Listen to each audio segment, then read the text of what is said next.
Good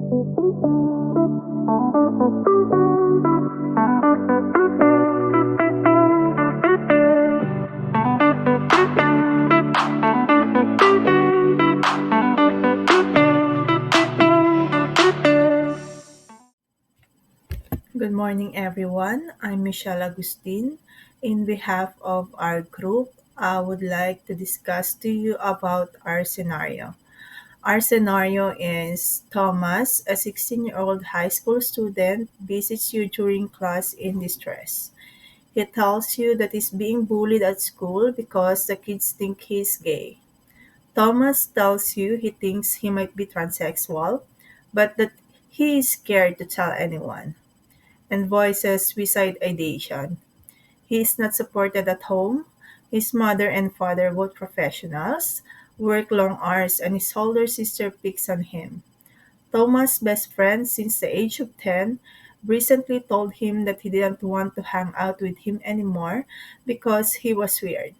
A few months ago, another friend who was picked on more than Thomas went missing. Rumor is in the school indicates that he ended his life. This is our scenario. Introduction of nurse plan of care in this scenario. The College of Nurses of Ontario (CNO) Standards of Practice provide a framework for the knowledge, skill sets, attitudes, and clinical judgment that nurses need to provide safe and effective care. In the case of Thomas, a 16-year-old high school student facing distress due to bullying, potential gender identity issues, and lack of support at home. Expansion of details. First is emotional and mental health. As stated in the scenario, Thomas is experiencing significant emotional and confusion regarding his gender identity. He is also dealing with isolation and rejection, both at school and at home. Thomas is also experiencing intense feeling of hopelessness for the rumored suicide for his friend. Prioritizing Thomas' emotional and mental health is essential to help him navigate his current challenges, promote his well-being, and prevent further emotional distress. The CNO standard of practice applies therapeutic nurse-client relationship that provides a foundation of trust, personalized care, emotional support, and advocacy, which are crucial for effectively addressing Thomas' emotional and mental health needs. Next is family relationships. It shows that his parents and sister has lack of emotional support, time, care, and love for Thomas. A healthy family relationships can provide a foundation of support that help Thomas navigate his gender identity, cope with emotional challenges, and foster a sense of belonging and acceptance. Uh, the CNO standards of practice applies advocacy. Advocacy is essential for ensuring that Thomas receives the comprehensive, respectful, and supportive care he needs to navigate his challenges and improve his overall well being. Continuation of expansion of details. Next is school environment. As stated in the scenario, Thomas is subjected to bullying by his peers who target him based on their perception of his sexual orientation and potential gender identity. The school lacks adequate anti-bullying measures and support systems for students facing similar issues.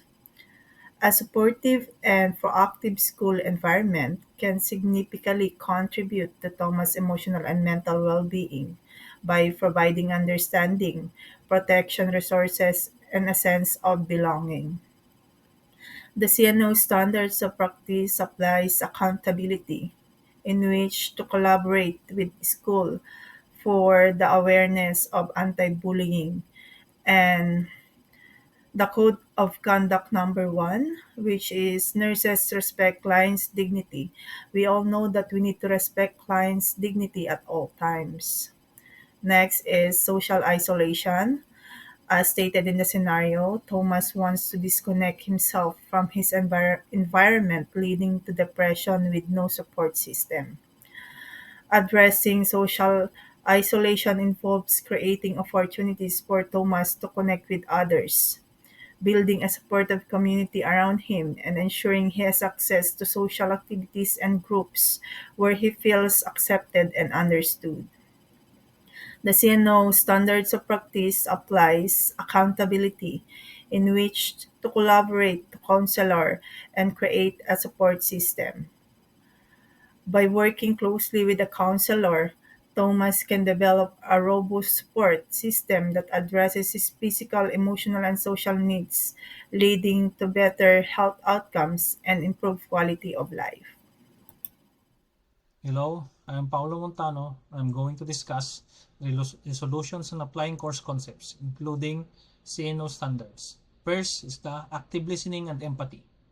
As a healthcare professional must actively listen to Thomas' concerns, providing a safe and non-judgmental space for him to express his feelings. Demonstrating empathy and validating his emotions are key in establishing trust.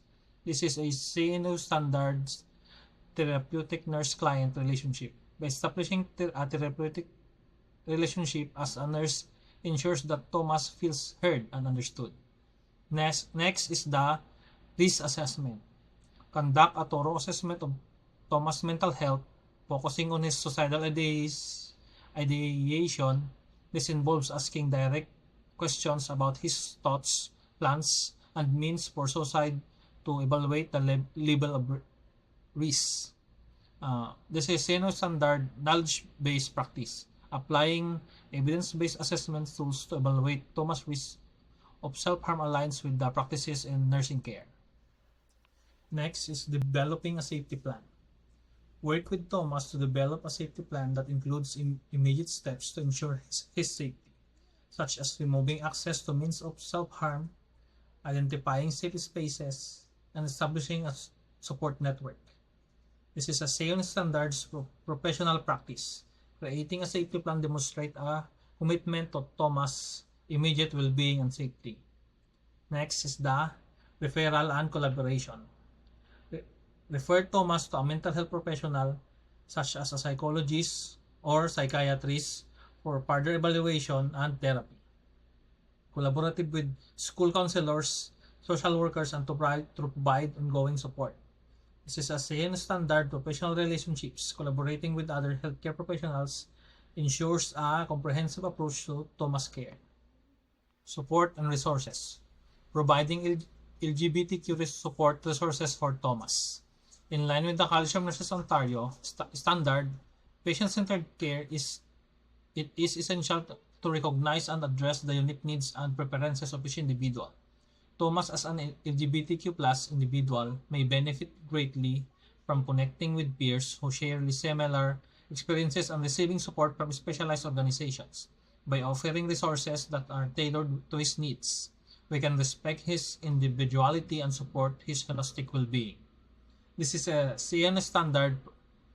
Providing Thomas with these resources not only aligns with the CN standard of patient-centered care, but also underscores our commitment to his holistic well-being. By recognizing his unique needs as an LGBTQ individual and offering tailored support, we are respecting his individuality and fostering an environment where he can thrive both mentally and emotionally, encouraging Thomas to connect with these support groups and hotlines can help.